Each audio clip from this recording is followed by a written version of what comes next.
What we are going to study now is to tame this mind. That's what we were singing just now. Lord, help me to find rest in you, especially when there's a storm in our life, especially when there's a problem and the problem seems like an ocean roaring or like a thunder and lightning. Our minds begin to pick up knowledge which are extremely negative, and there we get into doubts, we get into fear, we get into worry, we get into anxiety, and we fail to put our trust in God. So every time a person is worried, in other words, the person is saying, I'm like an atheist who does not believe in God. Praise God. In other words, that person is saying, Lord, I do not trust you. And one of the most powerful tool of the devil is to get a person into doubt. And the devil always uses our five senses to get entry to our mind. Hallelujah. Yeah, just put that, Brother Ashton, taming the mind.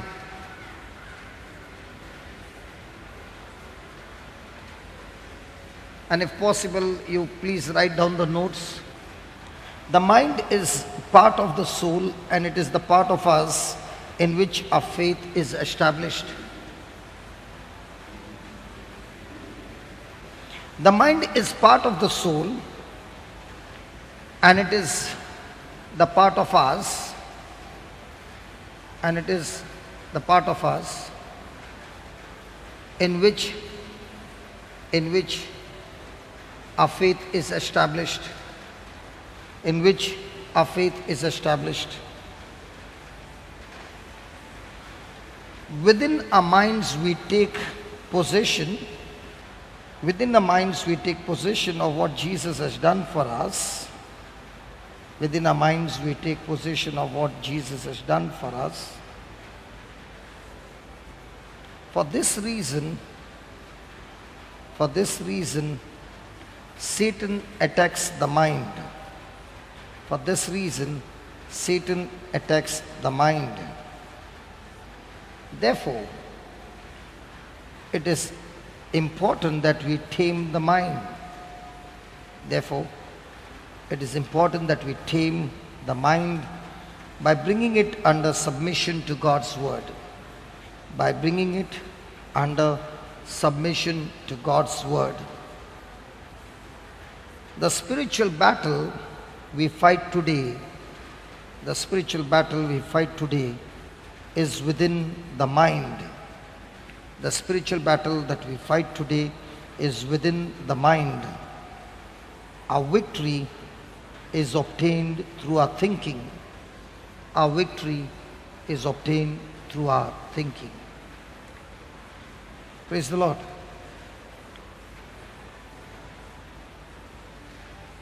Hallelujah. Are you finished?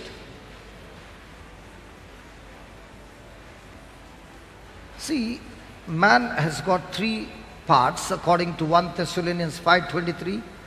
He has got a spirit, he's got a soul, and he has got a body. The spirit is the real person he is. And this spirit has a soul which has three parts. It can think, it can feel, and it can choose. Now in this soul, there are your connection of five senses. In your soul is your emotions. In your soul is your will. In your soul is your desire. Now all these things are in the soul. Now, the soul is the one who takes the decision. Now when we were born with a corrupted spirit because when Adam disobeyed God, sin came into him and his spirit got corrupted, and therefore every child that is born with a corrupted spirit. And because of that corrupted spirit, the corrupted spirit teaches the soul to be corrupted. And that's why right from childhood we have a selfish nature. Now that same person who used to be selfish, comes and receives Jesus as his Lord, God and Savior. So the moment a person accepts Jesus as his Lord, God and Savior, believes in the sacrifice of Jesus, repents and says, I do not want to continue my life the way I wanted, I want to follow Jesus. The moment he makes that decision, the Holy Spirit comes and unites with that person's spirit, and that corrupted nature which was in the spirit is completely destroyed, and that person is made absolutely new. The spirit is made absolutely new, and that's why we are called as born again. We are called as new creation. Praise God. So the old selfish nature in the spirit is destroyed, and there is a new nature of God in each one's spirit.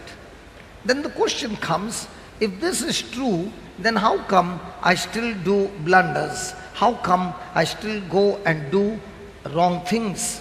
I do wrong things because this mind has been trained, or this mind has learned the corrupted things before I met Jesus.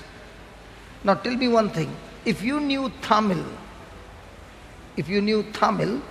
before you met the Lord, after you meet the Lord, will you forget Tamil?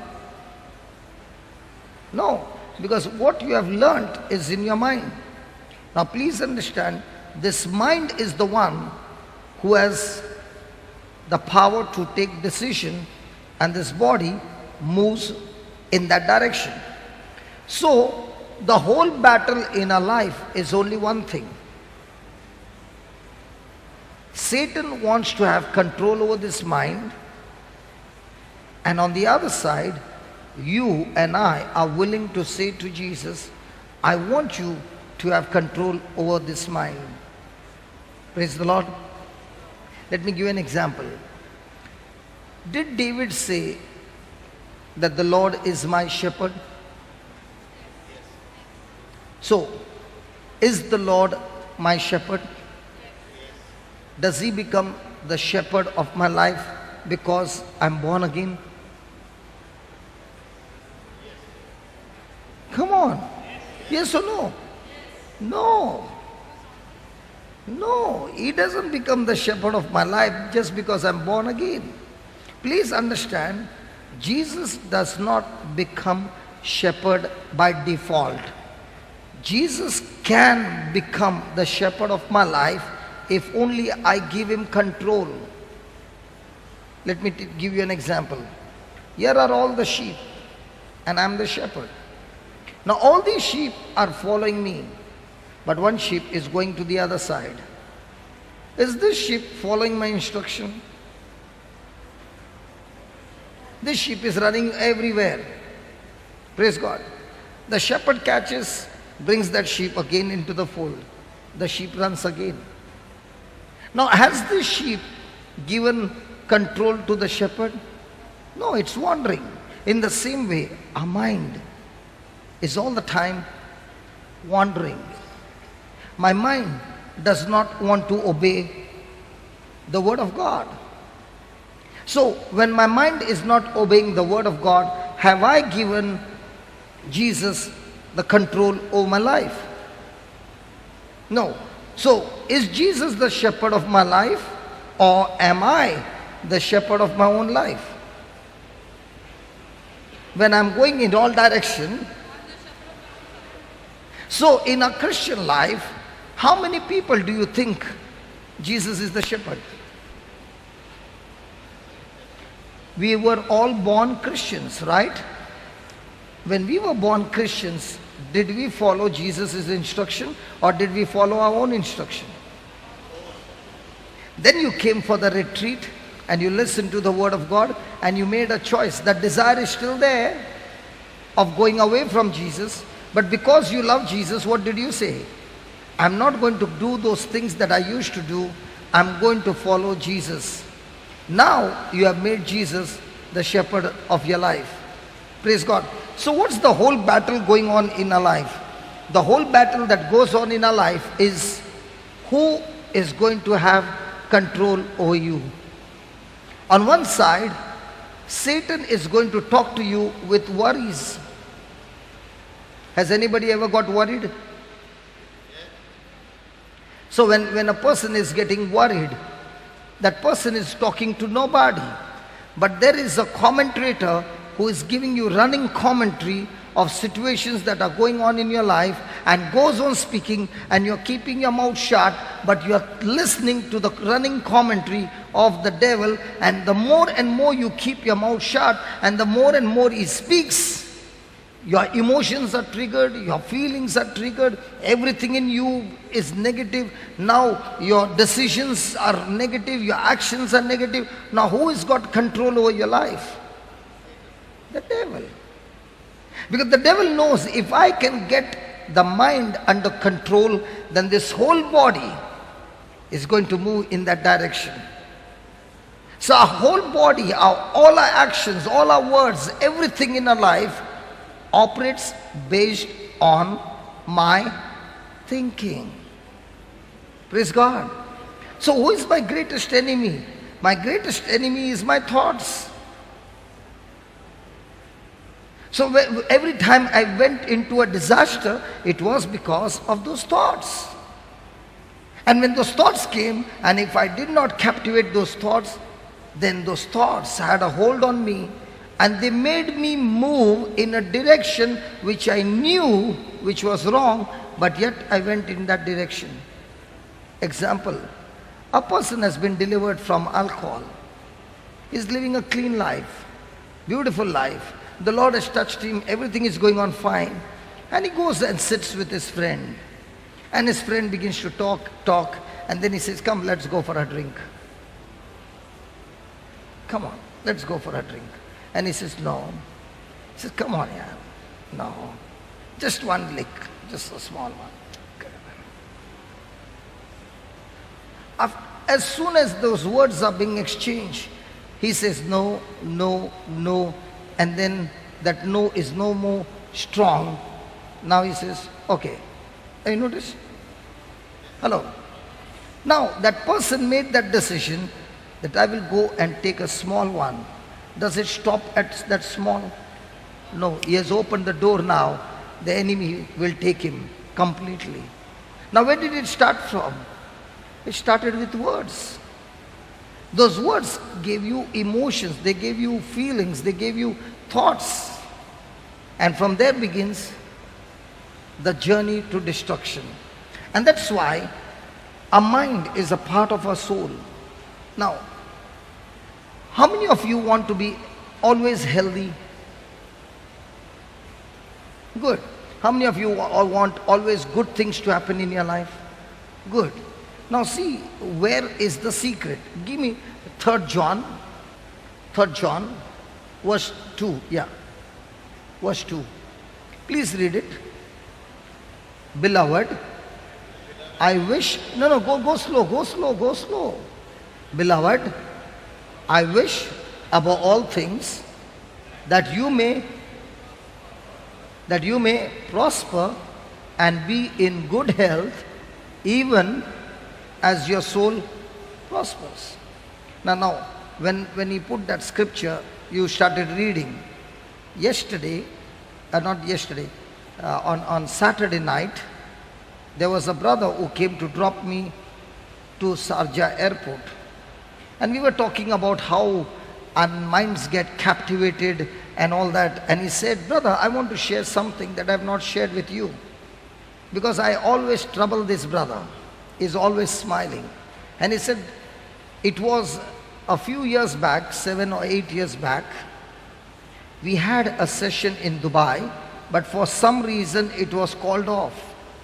So all of us, the team, about 25 of us, we went to somebody's house and we said, come on, let's have a small session of the Word of God, because we have already come.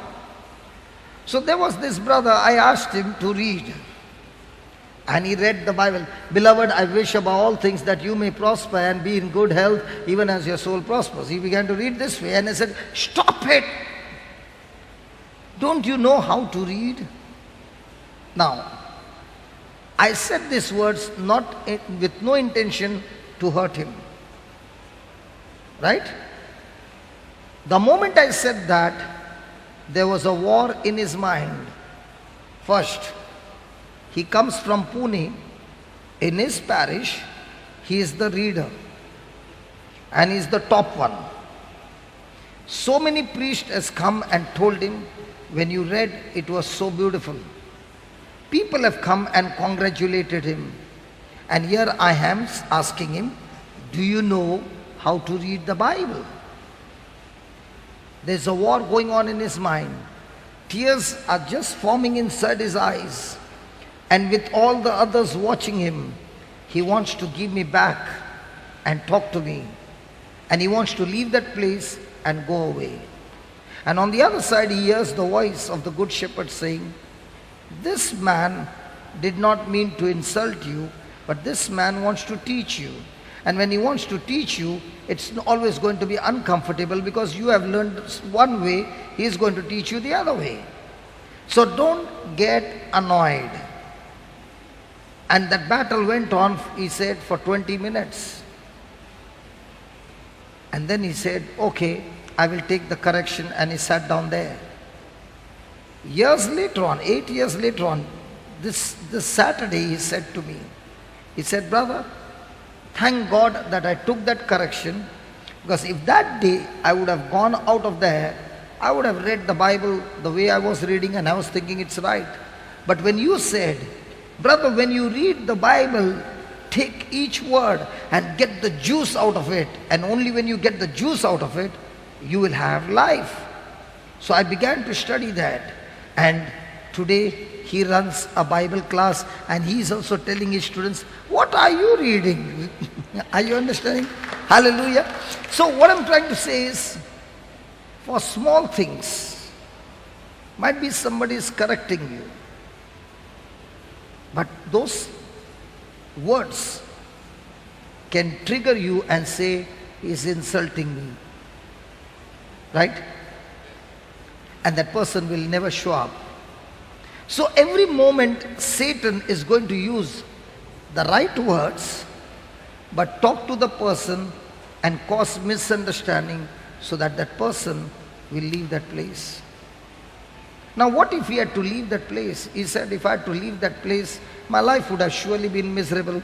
I wouldn't have come for any of those classes. I would have lived my life the way I am, and I would have had no truths in my life.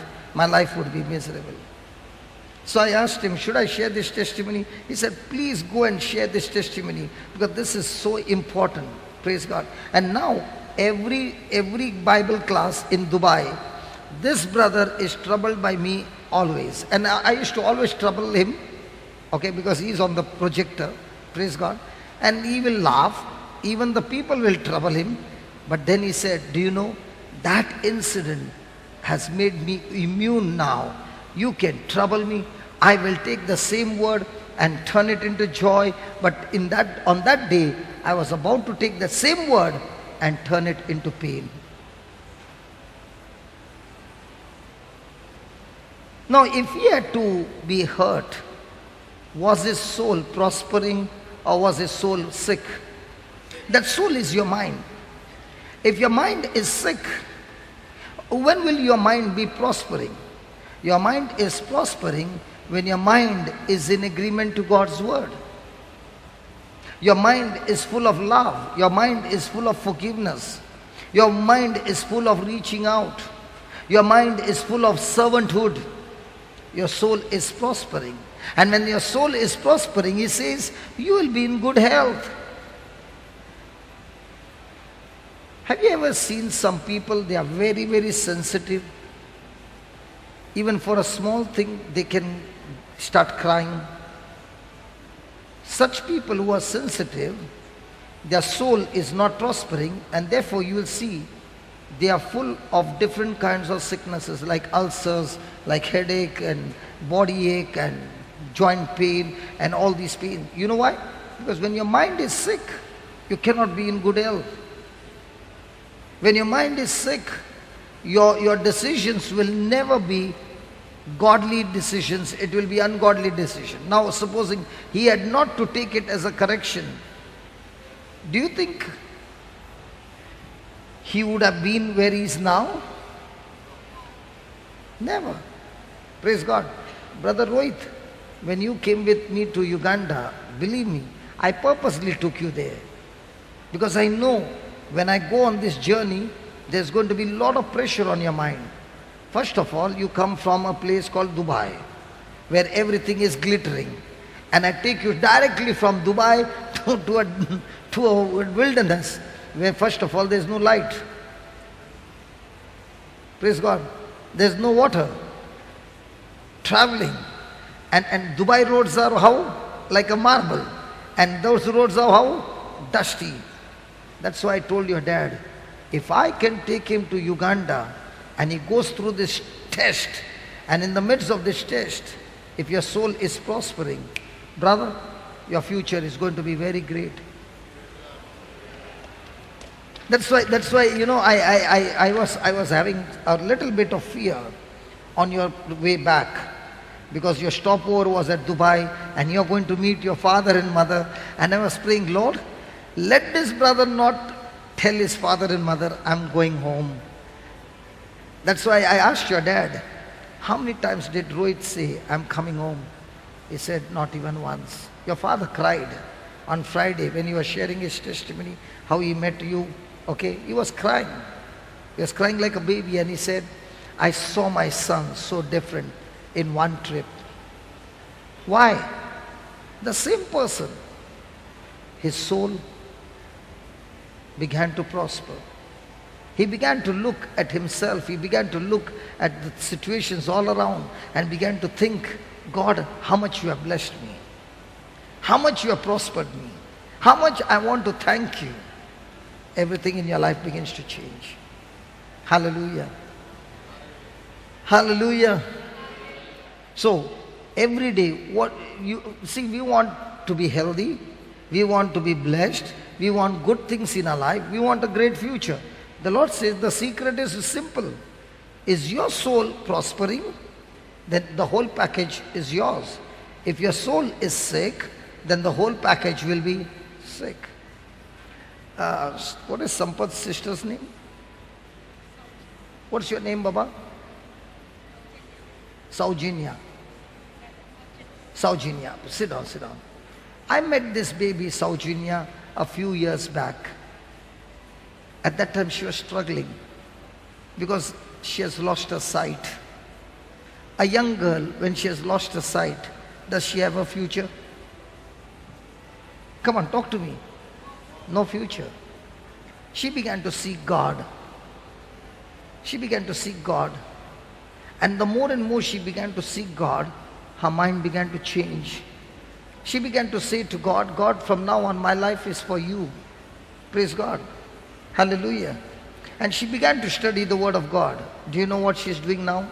She sings in the retreat house. She gives retreats to thousands of people, preaching the word of God, where she can't even read the Bible clearly.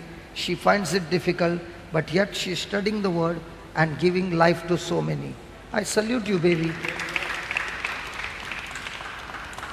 Now, if she had to look at herself of a weakness, she should have been in depression. She should have been cranky. She should have made everybody in the family miserable. But what did she do? She said, I found my future. I will live for Jesus. And day and night, I don't know how many thousands of people's life is being touched by that baby. I don't know how many colleges she goes and gives retreats for the students. And if she has to say, hey, listen, the way you can read the Bible, I can't read. When I look at people, I can't recognize them from a distance. It is difficult for me. But I overlook all my weaknesses and I look at Jesus with what He has given me. I want to use what He has given me. And if I can use what He has given me, I can get more than people who have got everything. You got eyes? Can you see me? Huh? She doesn't have. So who is in an advantage? You. But what did she decide? I will live for Jesus. And when I see such people, no, I can go on my knees and salute them because there's no grumbling. There's no complaining, but every moment their life is a blessing to so many. Isn't that amazing? What do we do? What does the devil do? He wants our mind to be captivated with our pain. He wants our mind to be captivated with negative things. And as long as those things are happening, our life is going to be miserable. Praise God. Praise God. So just put the slide, Baba. So, the mind is the part of the soul, and it is the part of us. It is the part of us in which our faith is established. Now, two examples I gave. Both of them established what? Faith. But surely, Baba, before you met the Lord, you must have been cranky. Hello? I know. Before you met Jesus, okay, and when you were losing your sight and health was getting bad, at that time you must have got irritated in the beginning. Yeah, you were angry, you were bitter, you were saying, what is this life? Where is the future? But as you came to God and began to seek Him day and night, today, has your life become fruitful? Are you enjoying your life? Are you enjoying your life? Praise God. Yeah, sit down. So, in that soul, what did she establish? Faith. But normally, a person going through that, what should be established in that person's soul? Anger. Extreme anger, extreme bitterness, extreme rejection. Frustration, thank you, frustration. Hallelujah. Hallelujah. So, establishing faith or fear in your soul is your choice. If you establish fear, frustration and negative emotions in your soul, then you have actually injected yourself with poison. And if a person is injecting poison, then 100% guarantee that person's body, life will be full of poison. Amen? Amen? Okay, now, when we go, especially in Bombay, we don't have land, we don't buy land, we buy apartments. Okay? So, let's say I went to buy an apartment, it was under construction, so you have to give the payment in installments. As the slabs are being ready, you have to make those payments.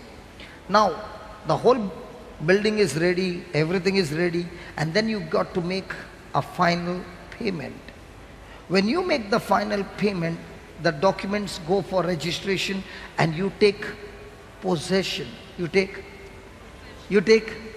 possession of that place. Praise God. Hallelujah. In the same way, our mind, when it begins to understand what Jesus has done for me on the cross, begins to realize that every blessing that comes from God does not come because of my hard work, but it comes because of Jesus' love for me, and it comes as an inheritance. Praise God. Hallelujah. For example, when I lay hands on the sick, they are healed. Now this power of healing the sick, did I get it because I sweated for it? Or did I get it because I love Jesus and I believe in Him? Correct? So when I read the Bible and I understand what God has given me those promises, I now take those promises, believe them, and I take possession of those things that Jesus has done for me. Praise the Lord. Hallelujah. Hallelujah. So when you have taken possession of those things, does those things become yours? Yes. So for any kind of manifestation in my life, on the external. The question is, those things, have you taken possession of those things first in your mind? Because if I have not taken possession in my mind, then those things will not happen on the outside. Are you following? Are you following? Praise God. Hallelujah. So where we used to go, brother? All those evil spirits, where was that place? Rajahur. Now when we used to go to that place at Rajahur, okay, there were people who were chained like animals for 7 years and 10 years because they are possessed with evil spirits. Now, during that time, none of the people in the group had done the deliverance ministry. No, nobody.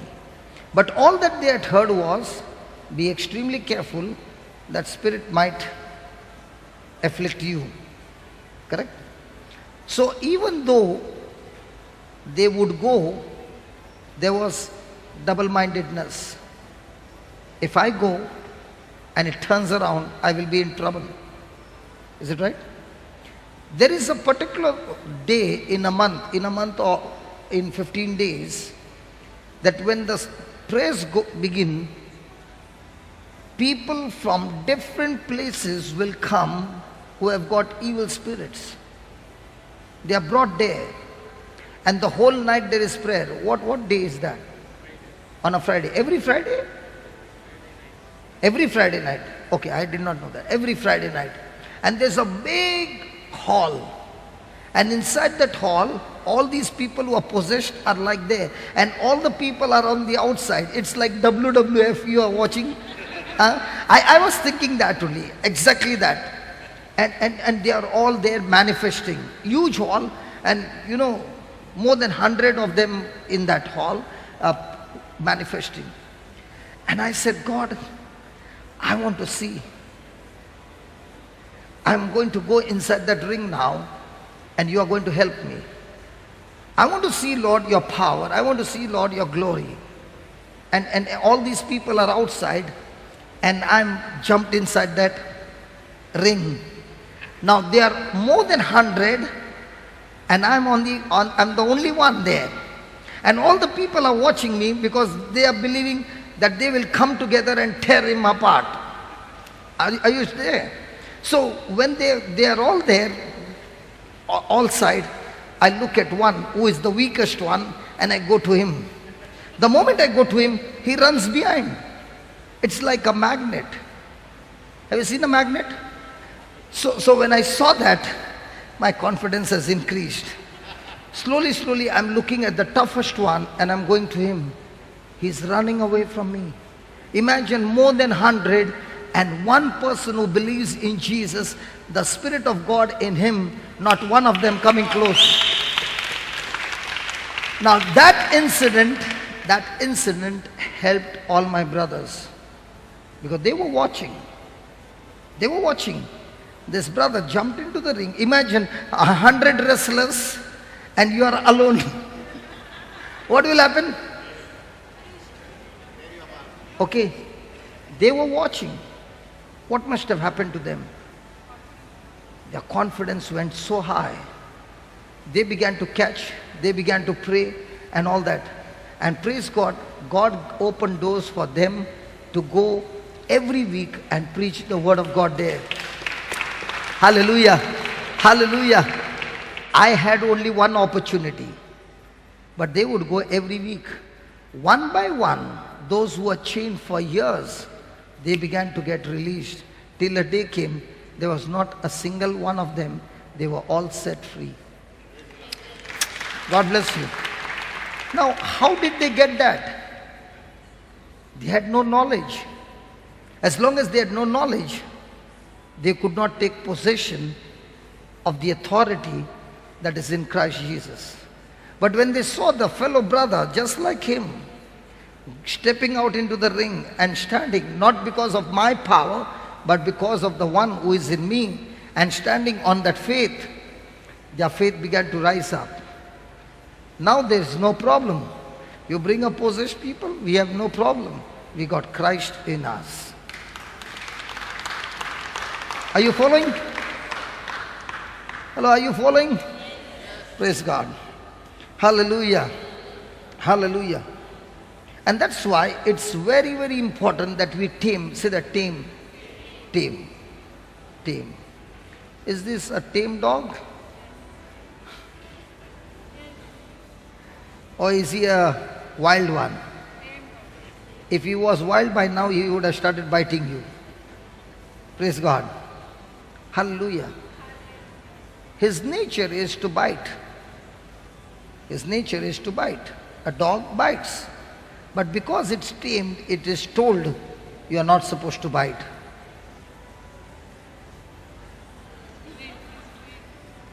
But there is one particular breed which is a very difficult breed to tame, and that's a Pomeranian. A Pomeranian dog has got a history. It will always bite its master. You had a Pomeranian? Never bit? In anger?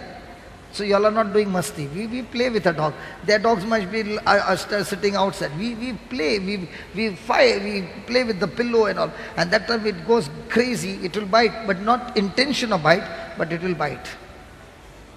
Praise God. So is your mind tamed? You begin to tame your mind not to do those things. For example, Colin had a dog,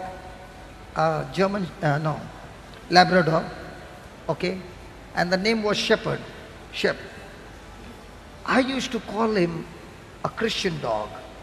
You know why? When we would leave from here, by the time we would reach home at 1 o'clock, and in Brother Aldred's house there are 3 strong soldiers, you know, no? 3 children, 3 sons. Those 3 sons and 1 daughter, Chrisen, 4 of them would be playing. You will go home and tell or what? They will be going home and playing with this dog, that by the time it is midnight, the dog is like this, tired. So when we would come, he would be very tired at 1 o'clock. And I would say, Shep, come here. Just one line, Shep, come here. He would come. Sit down here. He would sit down. Lie down, lie down. Then I would say, come, let's take a round. When I would say, he would be walking to touching my thigh. Only when I say go, he will go finish his work, come back, and he will come back home. So I asked Colin, who is the trainer? He said, in Bombay. I said, can I meet this trainer? He said, why? You got any dog to train? I said, no, I want that trainer to train me. Because I'm not that obedient like this dog is obedient.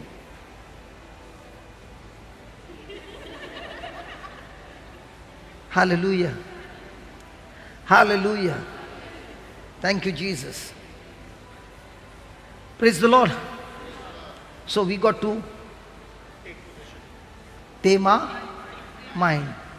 Normally, brother, normally with your past strength, when anybody would come and irritate you, what was your mind? To take revenge, yes. Now from the time you began to understand God's word, how many times you had test after test to give back? But what did you do? I saw that. I saw that. Now what did you do? You tamed your mind. The person who could not keep his mouth shut, give back. Now you're saying, praise the Lord. Isn't it true? Now, from the time you began to tame your mind, has things changed? Praise God. So a mind was trained in this world to live the worldly way, to give back. Now you got to tame your mind. Go ahead and slap me. I'm ready to take the slap and give you my cheek, the other side. How did you get this? Because Jesus said. Now, do we have to ask the Holy Spirit to help you? Yes. Will He help you? Yes. Will He teach you? Yes. Will it happen? Yes. Can you touch your neighbor slowly, not hard, slowly, and say, please tame your mind. Don't touch hard. Don't touch hard. Hello, don't touch hard.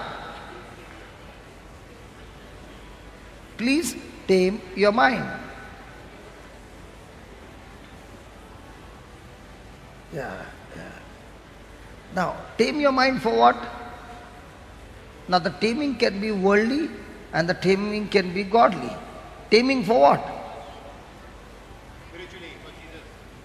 Taming it by bringing it under, bringing it under, bringing it under, say that, submission. Okay, okay. Have you seen a horse? Does it have a lot of strength? A horse? Now, a horse is a wild horse. Now, the person who is a trainer, will he bring that horse into submission? That means, will he take the power out of that horse? Will he make that horse very weak?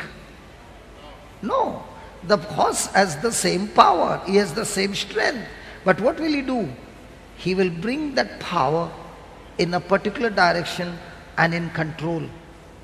In the same way, when we bring our mind to submission to God's word, does not mean that we are weakened. It doesn't mean that our strength is gone.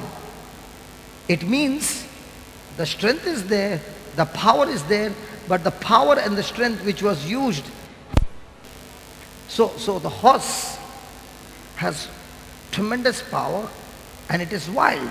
It can attack people. But now what is the rider doing? Taming that horse. It's using its power, but in the right direction. In the same way, this mind has got tremendous power to bring destruction in people's life. It has tremendous power to destroy things. But now what are you doing? When you get those thoughts of destruction, you bring those thoughts into captivity and bring it under God's word. Submission. Say that, submission. Say that again. Submission. Submission. So what is submission?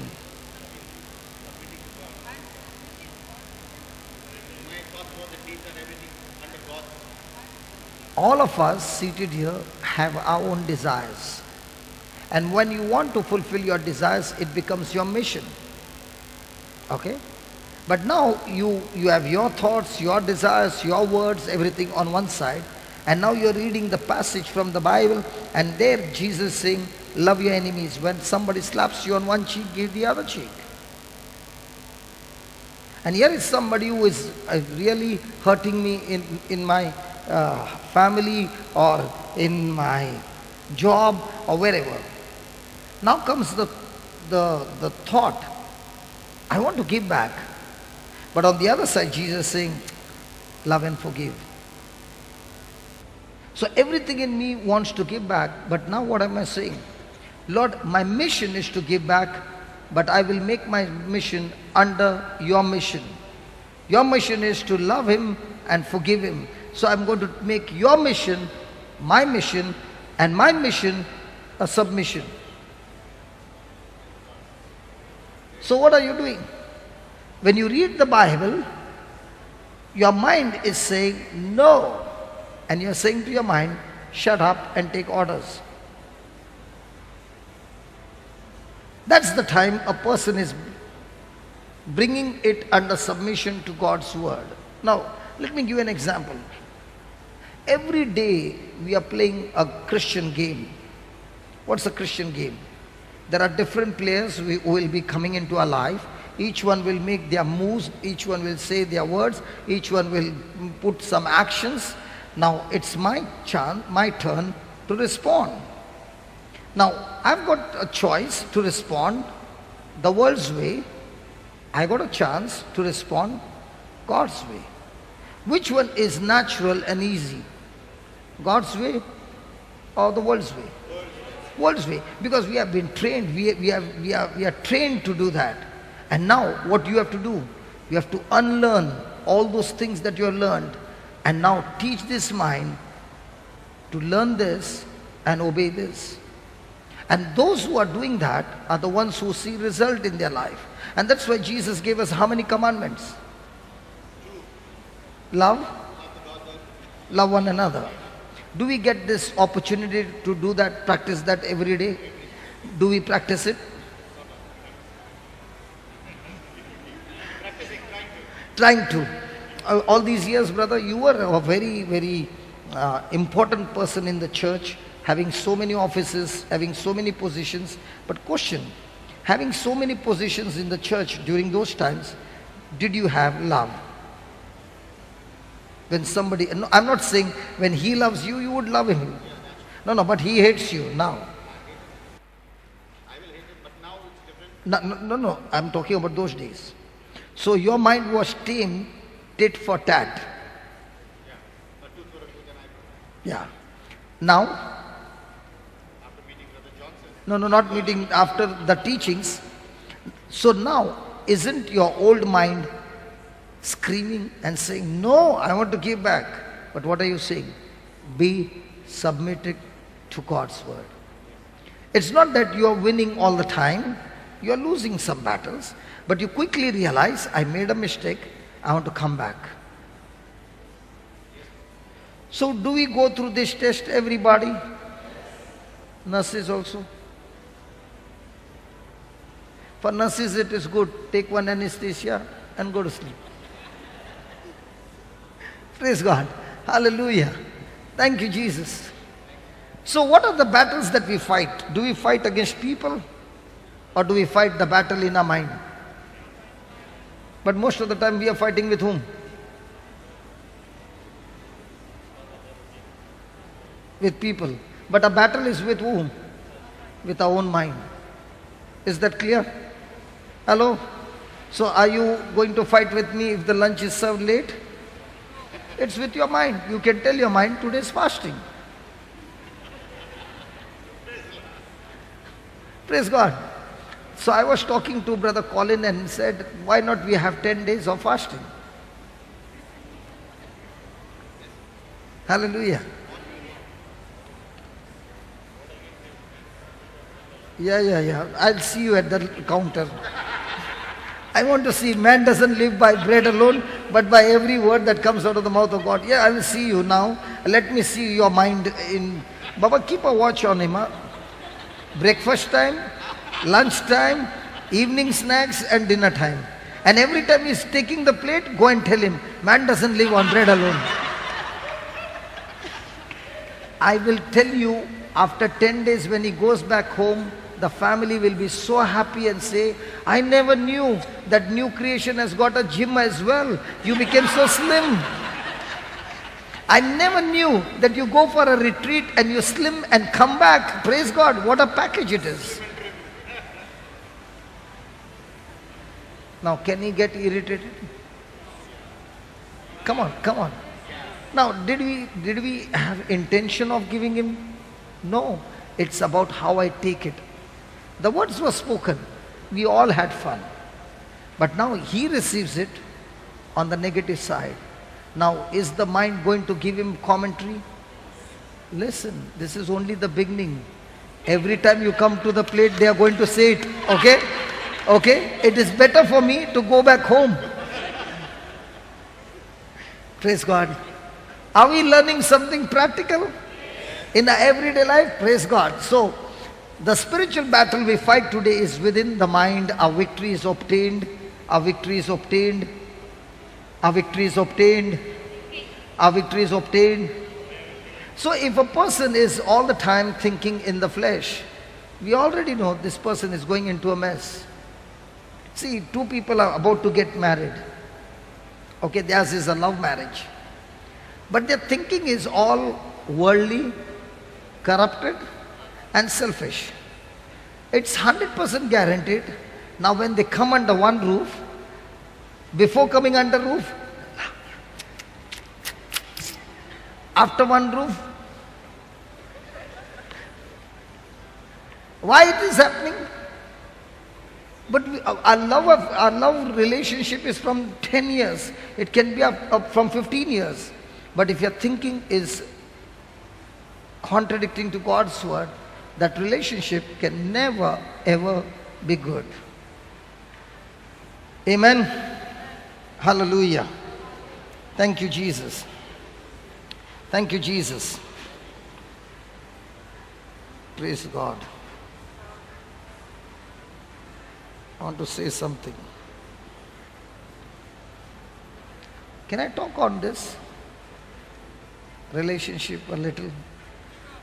How many of you have seen a Caesar?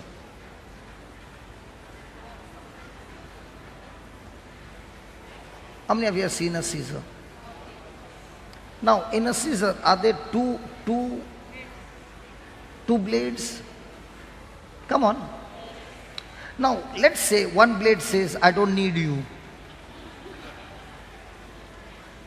Can that blade be any useful now? Praise God. Because one blade will say, I go the whole day, I work, I bring the money, I do this, I do that, I don't need you. Can that relationship remain anymore? Praise God. Please write down this about the Caesar. First point, the Caesar is always in pair. The Caesar is always in pair.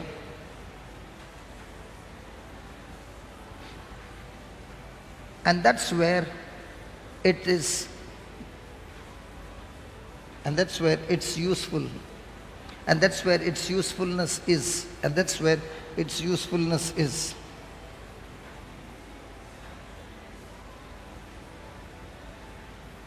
Praise God. So there are two blades. You took one blade out and there's only one blade. And that one blade which is there is extremely beautiful, extremely sharp. But can it be any useful? Praise God. So the two blades have to be together. Praise God. Hallelujah. So write down. The effectiveness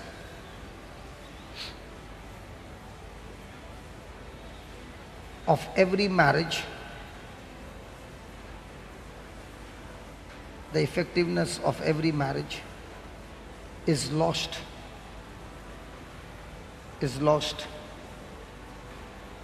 when couples are not together.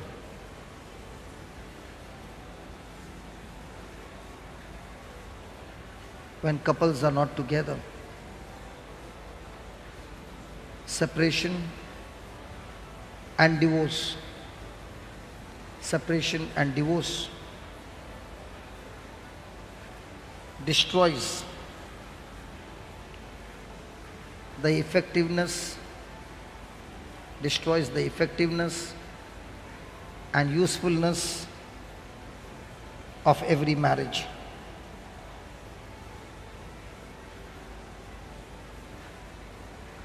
Effectiveness and usefulness of every marriage.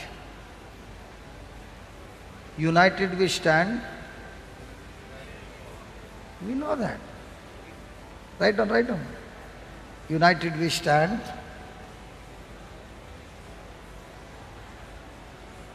Divided we fall.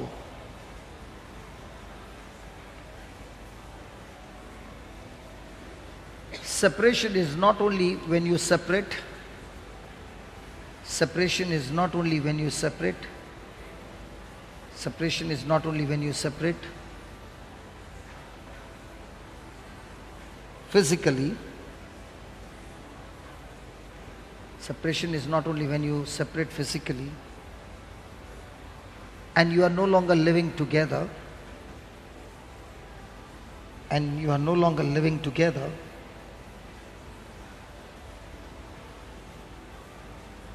There are many couples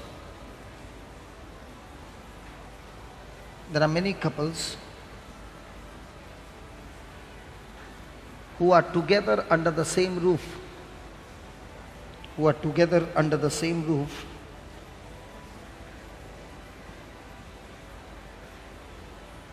But spiritually, emotionally,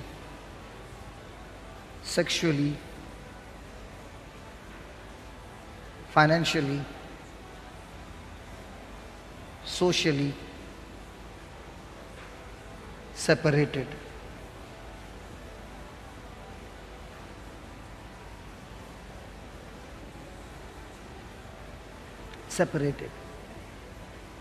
Praise the Lord. So can a blade live by itself? Or it requires both together? Second, these two blades, how are they brought together?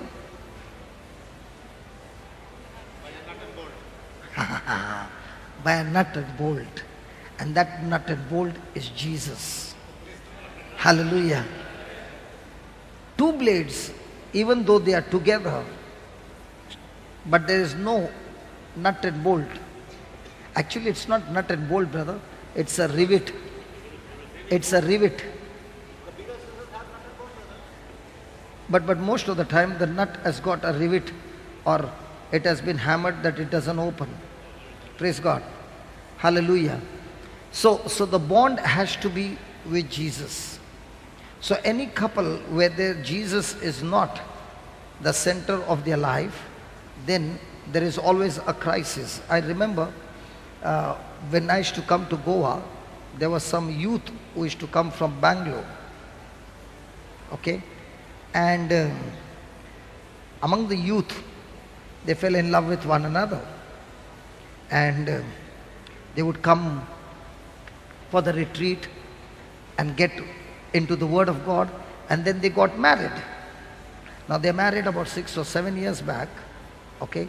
So when I meet them, I ask them, hey, many of them are abroad, and I ask them, life over there is so different from here.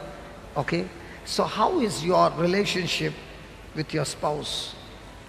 So both will say, thank God that we received the Word of God first. Our lives got touched by the Word of God. Our minds got renewed, and then we got married. Now when there is a dispute among us, I want to do my way, he wants to do his way, so we call for the third empire. For us, everything is the third empire. I'm saying what I'm thinking is right. He's saying what he is thinking is right. So we say, okay, you are the empire, I'm the empire of my life. Let's call the third empire and let's see what the third empire has to say. And when we open the Bible and we look into the Bible, and the third empire says, we both the empires submit to the third empire, and that's why our marriage is so very blessed. Praise God. Now in our lives, do we call for the third empire? And if the third empire is not there, then every person will say what I'm thinking is right. And that's why Jesus says, there is a way that seems to be good, but the end of it is destruction. So most of the time when we make decisions, we think that what decision I've taken is a good decision. But the Lord says, if it is not according to God's word, it will lead you to destruction. Praise God. So write down. Is it a good topic? Huh? Yeah, the young children, the children are very happy. You should be happy, because before you make that decision, you should be careful that this should be there. Because if this is not there, you will find so many youth. Now let me ask you, the great-grandmothers and great-grandfather, did you ever hear about divorce? Why not? Because grandpa during those days was very good. He never drank, he never abused, he never beat up, he never gambled. He did all that. But in spite of all that, their mind was set. They would have praise together. You remember? The family would pray together. So even they would dispute. When a family prays together, there is always reconciliation. Praise God. Hallelujah. The mind was set of the lady. No matter what happens, I will stick over here, I will stay over here, I will sacrifice my life, but I will see to it that my united life with my spouse will bring blessing on my children. Praise God. But now, the world is teaching us what? Every day the world is teaching us how to be extreme selfish. The Bible teaches you how to be extreme selfless. The world teaches you extreme selfish. Because when a person is selfish, that's when the problem comes. Have you ever heard a person saying, I want to divorce you? What's the meaning? I am selfish and I want you to fulfill my desire. If you can't fulfill my desire, I don't need you. In other words, when a person is selfless, he is saying, I'm willing to die for you. When a person is selfish, he is saying, you got to die for me. That's why Jesus is selfless. He died for us. We are selfish. We want everybody to die for us. Praise God. So write down. The togetherness of scissors. Mama, you are not writing? You don't have a book. Can somebody give her a book, please? Anthony, no, we got a book. You came all the way from US for this retreat and you are sitting there and not writing. It's so strange for me. Again and again asking and confirming the dates. And after flying from there, you are sitting there not writing. A thirst. Isn't that a thirst? Coming all the way from US, planning holidays. Brother, tell me when is the retreat, and that time I will come. So when this retreat came, she postponed her date. Because this is a long retreat. Hallelujah. Thank you, Mama. The togetherness of scissors is not automatic. Is not automatic. There is a small bolt or pin.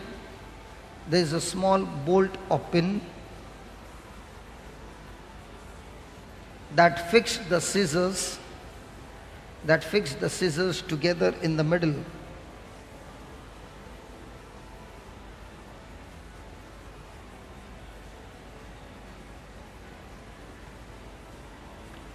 In the same way, if couples must be bounded together like the scissors, if couples must be bounded together like the scissors,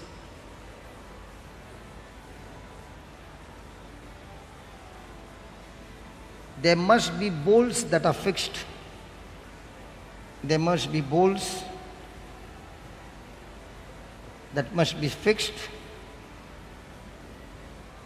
riveted them together. Riveted them together. That will make them inseparable. That will make them inseparable.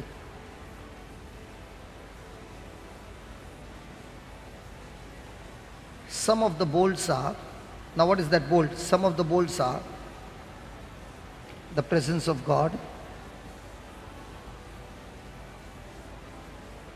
openness and trust, openness and trust, unity, healthy and joyful sexual life, healthy and joyful sex life, family vision, family vision, family vision, vision, vision,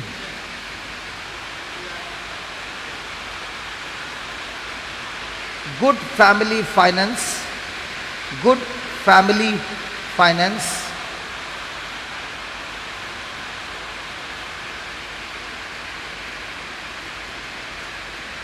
hot family altar, I'll explain, hot family altar,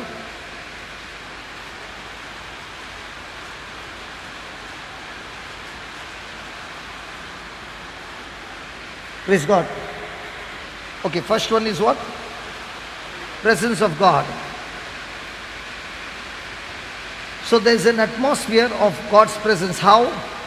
Having good praise and worship, study of the word together, praying together, sharing their testimonies together, sharing their experience together.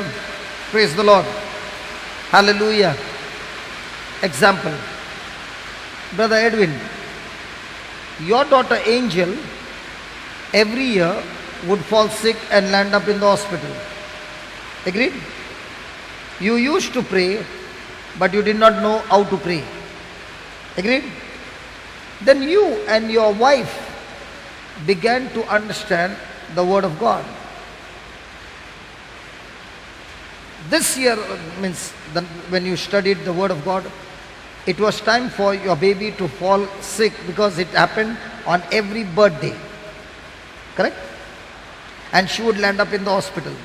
She could not eat the cake. She had so much of allergy of different things. Now what did you two do? You all studied the Word, began to repeat it among yourselves, and the baby who was sitting at the side listening to you learnt it by herself by heart. Correct? Now when this happened between you two, the baby also got it. After that there is no sickness in the body life. Every year the baby used to land up in the hospital on a birthday, because if she eats the cake, ice cream and some other food, she would land up in the hospital. Now, how did all these things stop? When they began to get into God's presence, create an atmosphere of God's presence in their house, everything in their life began to change. Praise God. Openness and trust, what you wrote. Sometimes some people, if there is anything, they will keep it inside but never speak. How will the other person know? If there is no trust, again, there will always be doubts. There will be always a suspicion, and it will break the relationship. Praise God. Unity, always made for one another. Family finance, a good sex life, family, hot family altar, hot. Now, is it possible that there can be an altar that is already covered with spider webs? Possible? That altar is very beautiful, spend lots and lots of money, but you never go to that altar. It's a cold altar. A hot altar is where you are offering praise all the time. So the question is, do you got a hot altar or a cold altar? That's why Jesus said, either you be hot or cold. What is cold? No time for him. What is hot? All the time in passion. But he said, don't be hot and cold. He said, either be hot or be cold. But if you're hot and cold, I will spit you out of my mouth. So our altars are hot or cold? Hot, good. And if it is hot, then it is a bolt that will keep the scissors together. Praise God. 3. The scissors is useless. The scissors is useless unless, complete the following, unless somebody holds it. Unless somebody holds it. Have you ever seen any scissor that you brought it from the market and you keep it there and you keep the paper at the side and you tell the scissor, cut it? It's useless. It's useless by itself. But when it is in somebody's hand and who has got a good talent, that scissor can do wonders. Praise God. In the same way, couples can't be effective. Couples can't be effective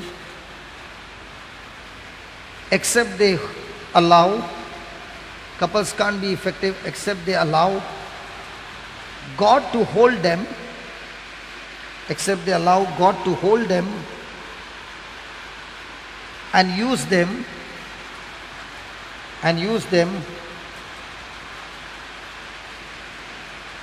to achieve their marital destiny.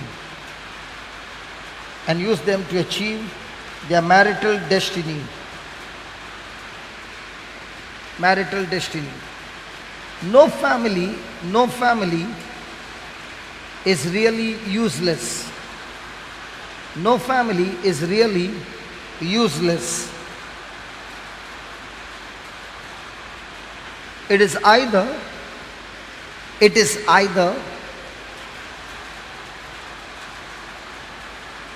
you are positively useful. It is either you are positively useful. You can't hear me? Not clear? Not clear? Because of the rain? That's also a test. Because when you hear God's voice, the commentator also will keep on talking. So when you want to hear my voice, the commentary also is talking. So you have to pay attention. To hear God's voice, you should pay. Write down. It is either you are positively useful. That happens when it is God. That happens when it is God holding the two of you. That happens when it is God holding the two of you.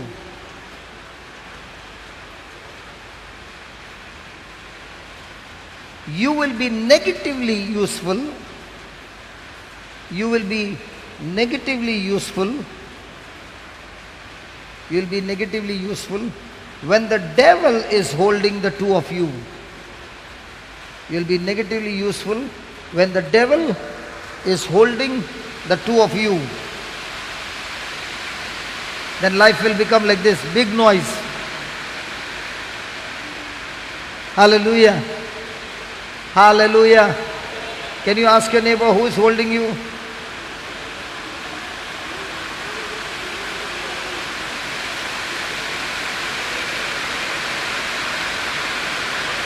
See? When the devil is holding, full noise at home. Hallelujah. Hallelujah. Thank you, Jesus. Thank you, Jesus. Thank you, Jesus. Thank you, Jesus. Thank you, Jesus. Thank you, Jesus. Thank you, Jesus. Thank you, Jesus. Thank you, Jesus. Thank you, Jesus. Thank you, Jesus. Thank you, Jesus. Thank you, Jesus. Thank you, Jesus. Thank you, Jesus. Thank you, Jesus. Thank you, Lord. Isn't that wonderful? Hello? Yeah, write down. The devil can hold the two of you. The devil can hold the two of you.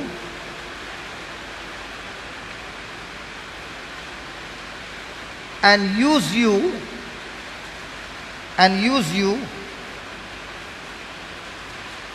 to destroy each other, and use you to destroy each other,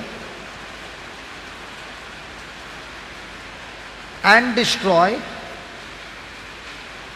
the future of your children, and destroy the future of your children, and even destroy your eternity, and even destroy your eternity.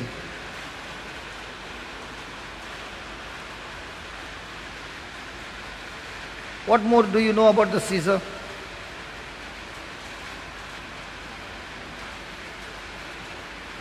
Yeah, they are used. What else? Sharp. Both the blades have a sharp and a dull side. Is it right? Both the blades have one side sharp, one side dull. In the same way, we have one side strength and the other side weaknesses. Hello? But let's say the Caesar is saying, I don't want your sharp side. and all the time pointing finger to the weak side. So you take that blade, turn it the other way, one side sharp, the other side blunt. Now will it be useful? But most of the time, the couples will point to one another's what? Sharpness or weakness? Criticize each other of what? Now will it be effective? Will it be useful? Okay, write down. Each pair of the scissors has a sharp and a dull part.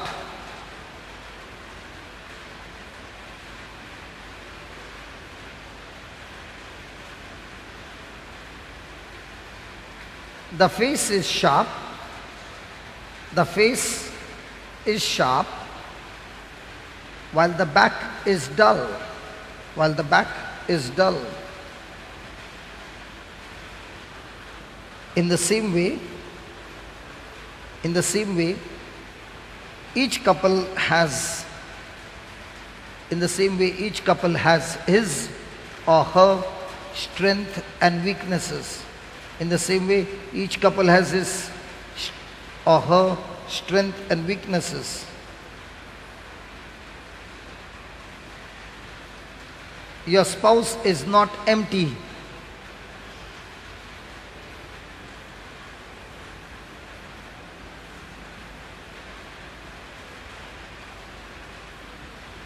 Though you might see the dull part, of your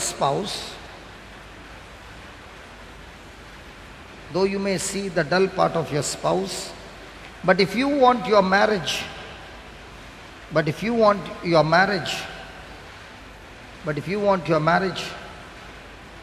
to accomplish its purpose,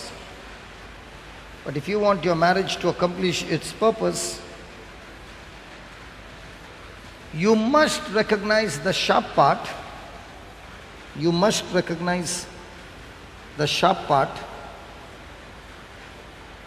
Of your spouse.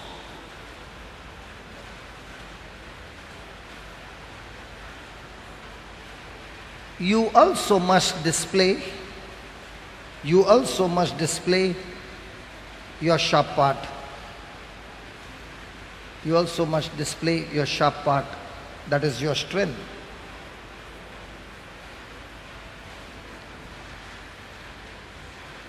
Don't just display your dull part.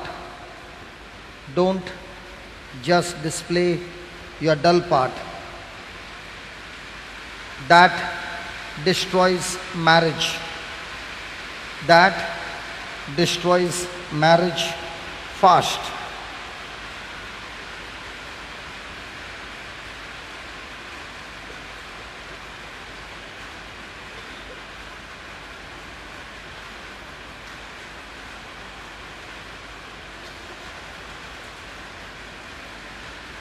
Praise God. What's next? Scissors. The sharp part, quality. Pointed at the end. Okay. Praise God. Now, what if the one blade says, this is my car, this is mine, this is mine, this is mine. If the person is possessive about all that is mine, can they work together? Hello? In that relationship, that person is saying, this is mine, this is mine, this is mine, don't touch it, this is mine. Can they both work together? No. But when they are synchronized together, each one bringing his best and making it ours, now can they live together? Can they work together? Can they perform better? So is synchronizing very important. Listen, let's say she is working, her spouse is also working, and I, a cousin, came to Goa and I'm staying. She will say, that's your cousin. I'm not going to spend money on him. Your cousin, you use your bank balance. I'm not going to use my balance. Will there be a dispute? So whenever there is mine, it will always cause disunity. Where it is always ours, it will always cause synchronizing, unity and love. Praise the Lord. Write down. Synchronizing in working. Synchronize in working.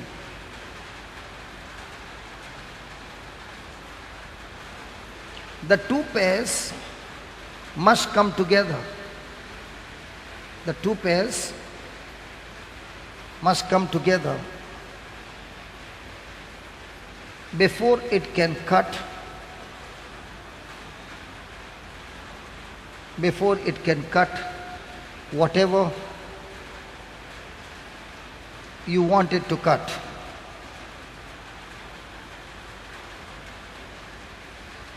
Each pair will bring its sharpness. Each pair will bring its sharpness and join it with the sharpness of the other. And join it with the sharpness of the other. Sharpness of the other pair.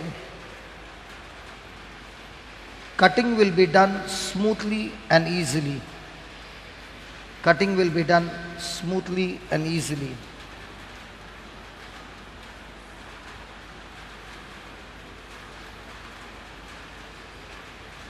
This kind of unity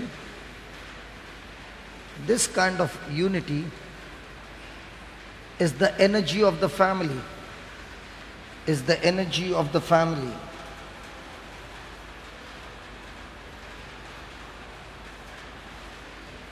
All these, my money, my car, my own, my thing, me,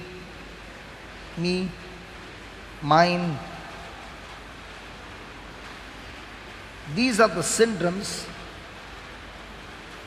These are the syndromes that will destroy the energy of your marriage. That will destroy the energy of your marriage.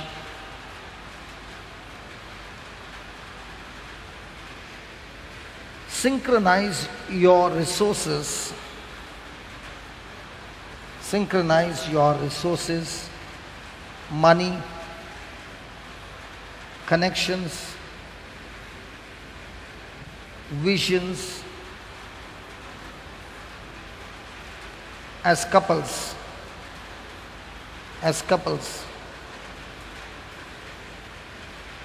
So as to give energy to your marriage. So as to give energy to your marriage, to advance it to the next level. To advance it to the next level.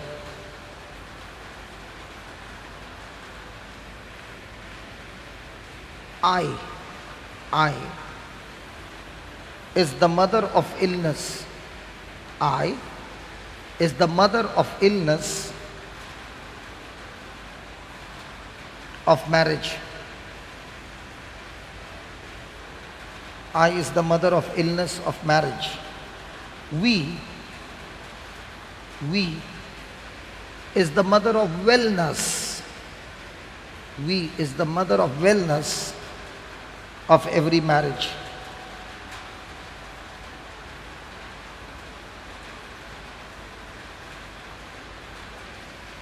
Praise the Lord.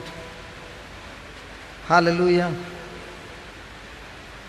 So, is the scissor teaching us so many beautiful things? Hello? So those who are not married, and those who are married.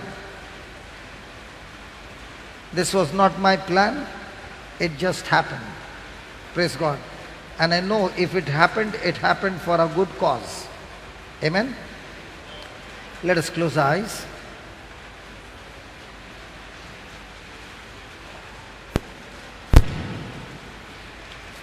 Close your eyes, please. We heard about the mind and how important it is when we have our mind focused on Jesus. And just now we saw how marriages can experience tremendous blessings of God if we, like scissors, taking the example of scissors, live a life.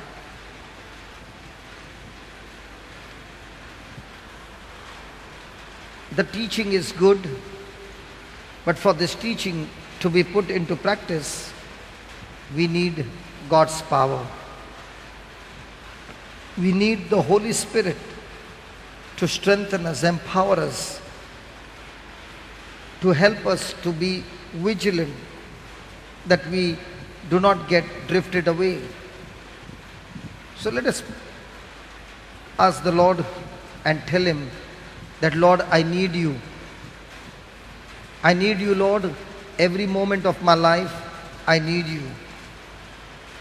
Talk to the Lord and tell Him, Lord, you just explained to me about the scissor. There are so many times, Lord, I look at the other person's weakness. But Lord, from now on, I will look at the strength. I need you more in my life. Because from the time you have come into my life, Lord, things have changed. But things will change more if I'm willing to change more. Lord, nobody knows the things that I'm going through. You know it all. And I want to tell you, Lord, that I need you more and more in my relationships, in different areas of my life. I need you more than I've ever experienced before. I need you, Lord, more than the air I breathe, more than the song I sing, more than the next heartbeat, more than anything. Yes, Lord, as time goes by, I will be by your side, Lord, stuck to you, following your instructions. Because, Lord, if I go away from you, I will find myself going back to my old life. So I want to be with you. Let this be our prayer this morning, this afternoon. Lord, I need you.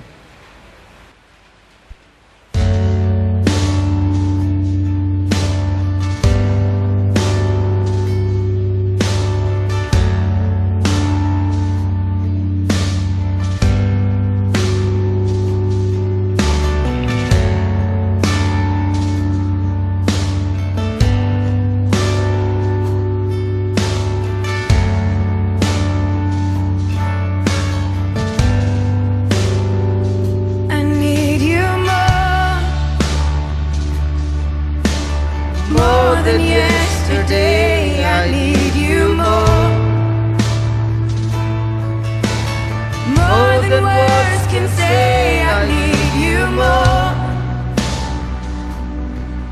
than ever before. I need you, Lord. I need you, Lord. Everybody, I need you more. more than yesterday. More than yesterday, I need you more. More than words can say. More than words can say, I need you more. Than ever before. Than ever before, I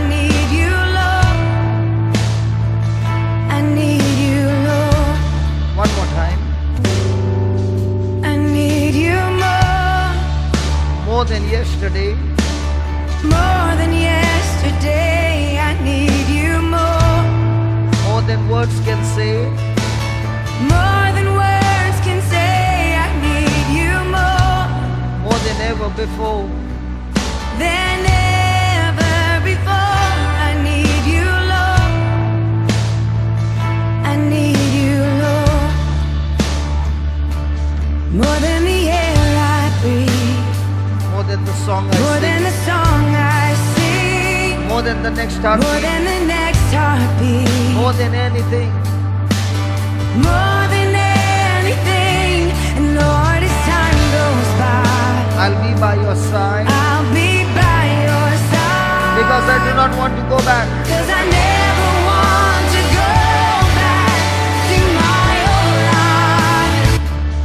More than the air I breathe. More than the song I More sing. than the song I sing. More than the next heartbeat. More than the next heartbeat. More than anything. More than anything.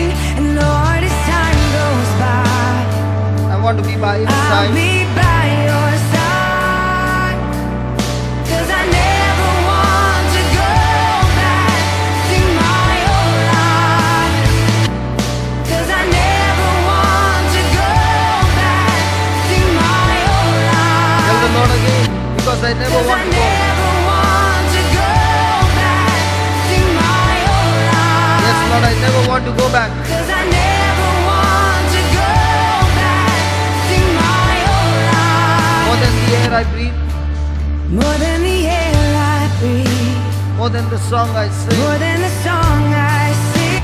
More than the next More heartbeat. than the air I breathe. More than the song I sing.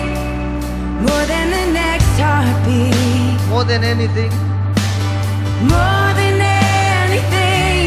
And Lord, as time goes by, I'll be by your side. I'll be by your side. Because I never want to go back. 'Cause I never want to go back to my old life. I need I you more. need you more. More than More than yesterday, I need you more. more than words can say. More than words can say, I need you more. Than ever before. Than ever before, I need you, Lord. I need you, Lord. I need you more. More than yesterday. I need you more. More than words can say. More than words can say, I need you more. Than ever before. Than ever before, I need you, Lord. I need you, Lord. I need you more. More than yesterday. Yesterday, I need you more. More than words can say. More than words can say, I need you more. Than ever before. Than ever before, I need you, Lord. I need you, Lord. More than the air I breathe. More than the More song I than the sing. song I sing. More than the next heartbeat. More than anything. More than anything. And Lord, as time goes by, I'll be by your side. I'll be by your side. Because I never want to go back. 'Cause I never want to go back to my old life. I need you more. More than yesterday, I need you more. More than words can say, I need you more, God. Than ever before. Than ever before, I need you, Lord.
Open your mouth and give Him praise.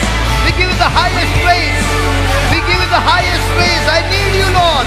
I need you. We give you the highest praise.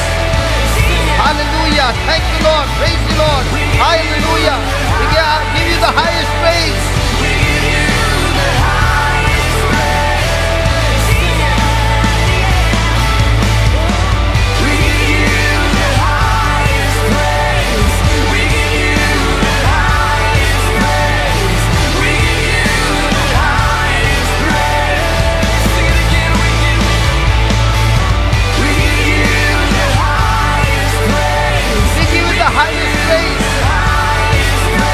For saving us.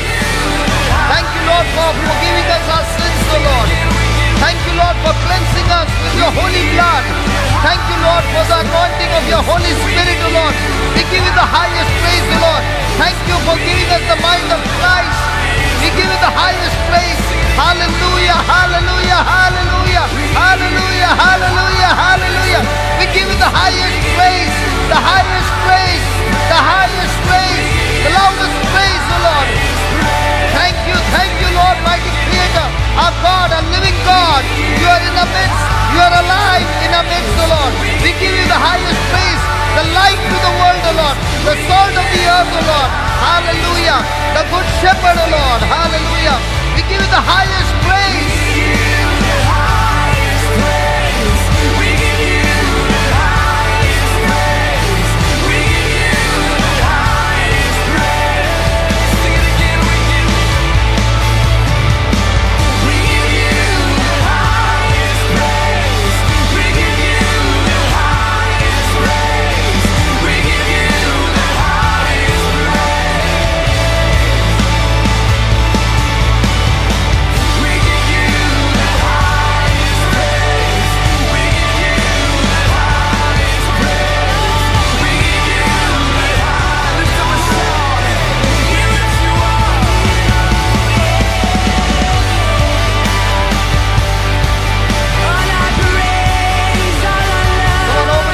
Praise Him, my friend.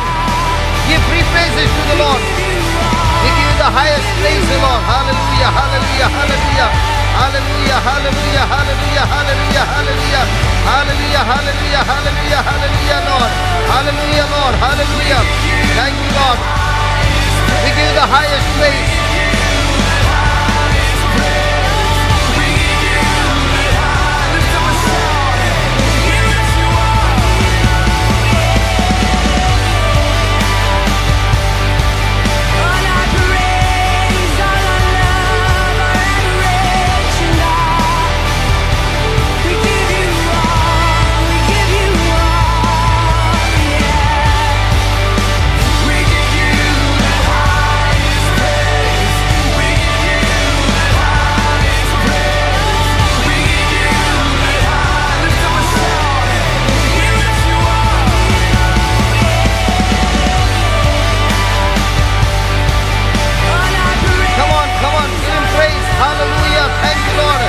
Hallelujah, hallelujah. Hola baka sedara la kadala la bana kadere.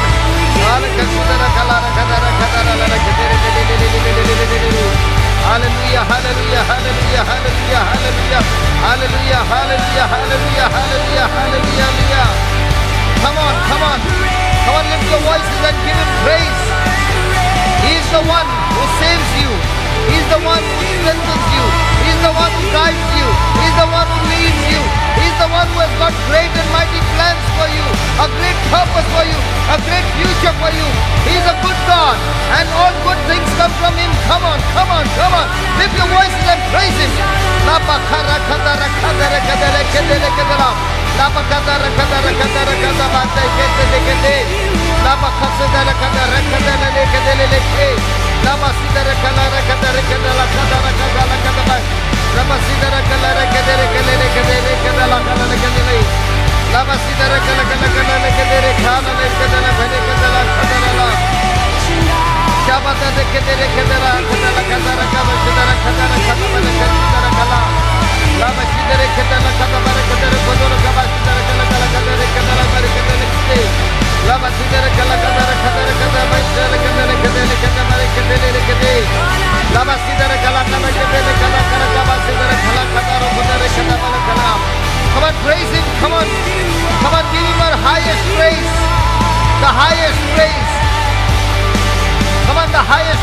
Open your mouth and praise Him. Don't allow your emotions to take over. Come on. Come on, give Him praise by faith. Come on, open your mouth and give Him praise by faith. Make a decision. Make a decision. Yes, Lord, I will praise You for who You are. I'm going to praise You for who You are. I need You, Lord. I need You. I need You more than yesterday. More than the air I breathe. Hallelujah.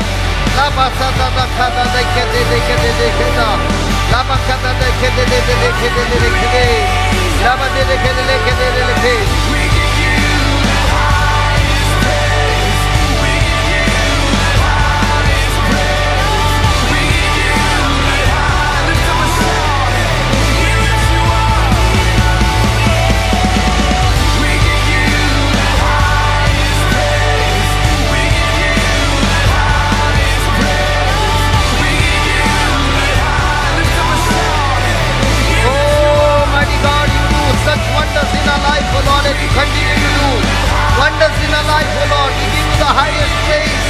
Thank You, Lord, for choosing us. Thank You, Lord, for anointing us.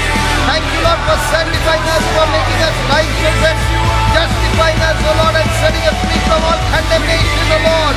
We give You the highest praise. Thank You for Your mercy. Thank You for Your mercy. Your mercy, Your mercy, Your mercy. Your forgiveness, Your forgiveness.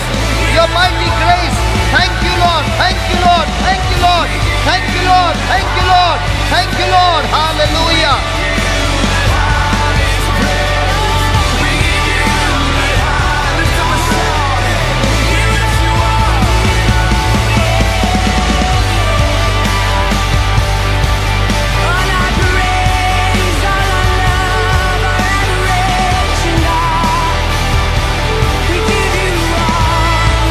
The highest praise, Lord.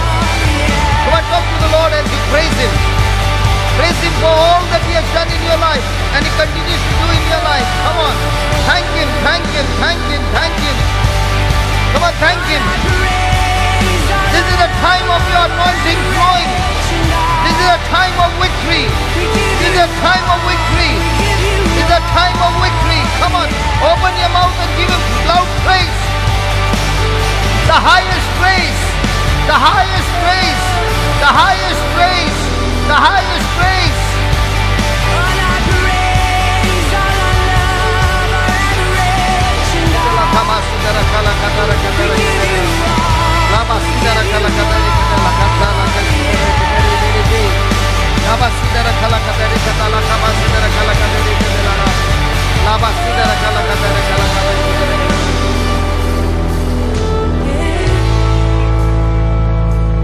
more than the air I breathe, more than the song I sing, more than anything, I need You more.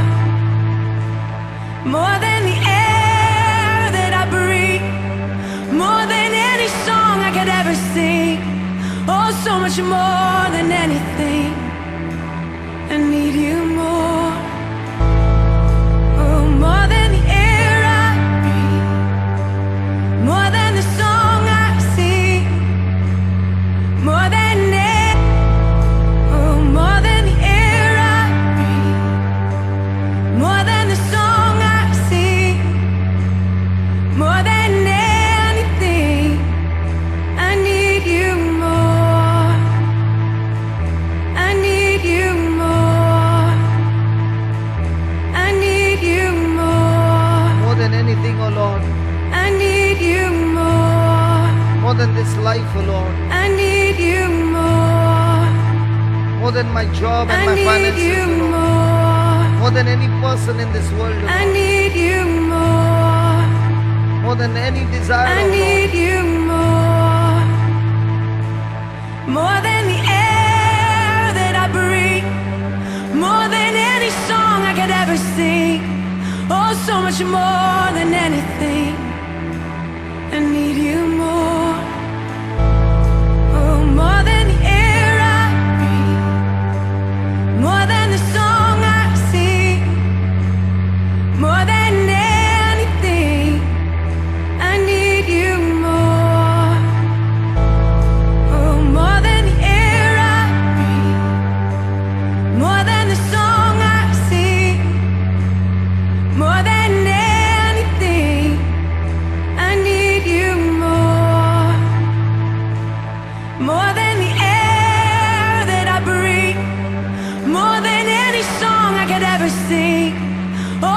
want you more than anything. I need you more. Thank you, Jesus. Thank you, Jesus. Thank you, Jesus. Yes, Lord, more than the air I breathe, more than the song I sing, more than the next heartbeat, I need you more. We all need you more than anything, Lord. Thank you for your word. And help us, O Lord, to meditate on all that you have taught us and reflect on it and live it. We thank you and we praise you. In Jesus' name, amen.